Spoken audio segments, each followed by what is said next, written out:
Guys, alam mo bang may nadiskubre akong ulam na isang napakasarap at talagang affordable na siya. Pero pag titingnan mo, para siyang mukhang Jollibee or burger steak ng Jollibee. Pero ito nga po ang isa sa natutunan natin at maaari mo itong gayahin dahil pwedeng-pwede itong pambaon sa school ng ating mga bata, mga anak sa paaralan. Okay? So ito po ay kailangan natin ng 5 perasong eggplant. So bawal po ang ganitong word sa Facebook. So, ito po yung binalatan ko na siya. Okay? Binalatan na natin at kailangan natin dito ng 5 perasong eggplant. So, after nitong mabalatan, pwede nyo rin po kasi itong ilaga or inihaw. So, ayan, kailangan natin mag-prepare ng ating mga kailangan or kakailanganin. Sibuyas at bawang, kailangan natin ito. So, una, gawin na natin at ito nga po ang paghalu-haluin natin after nating mabalatan. So, ilagay na po natin ang onion, tsaka po ang garlic. Then, 2 cups of flour. And next is 1/2 of breadcrumbs. And then, egg. So, depende po sa inyo kung gusto nyo po ng small or large na egg. Pwede po kung ano available. Then, next is pepper. Half teaspoon lang. And then, 1/4 of teaspoon ng salt para po medyo may lasa. Depende po sa inyong timpla ha. Kasi po kami ayaw ko ng maalat. At para mas okay sa ating kalusugan. Ito naman, it's luto time pa tayo. Mag-add na tayo ng oil dito po sa ating pan. And then, ang ginawa ko dito, ginamit ko ang palad ko para po mabuo itong isang buong patties or burger style ng ating pong lulutuin ito.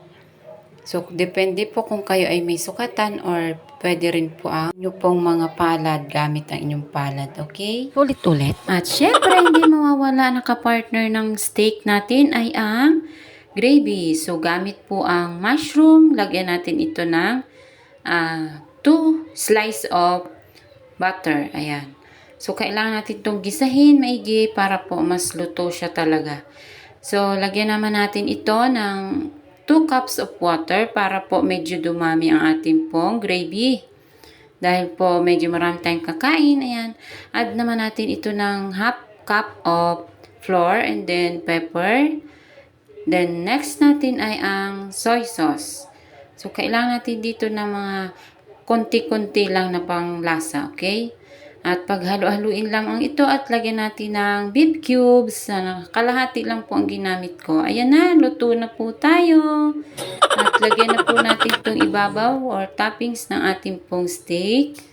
Para po mas masarap ang kain ng bata. Pwede nyo po itong gayahin para po may idea kayo para gamitin or pambaon ng ating pong mga kids sa school.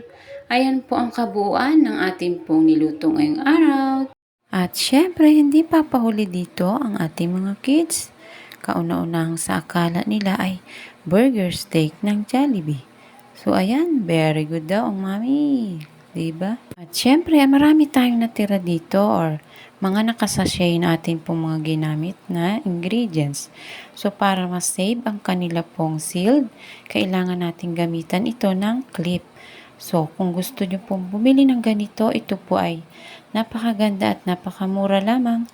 So, ilalagay po natin sa comment section ang link para po mas affordable nyong mabibili ang ganito pong gamit ang ating pong clip para po ito ay mas save ang lahat ng ating pong mga natitirang pagkain or mga naka-sachet lamang. So, kung wala po kayong magamit na bote, pwede po natin itong gamitin para po save na save po ang ating pong kalusugan sa mga ginagamit nating mga ingredients. So, ayan po. Click nyo lang po dito sa comment section kung gusto nyo pong bumili. Thank you. Bye-bye.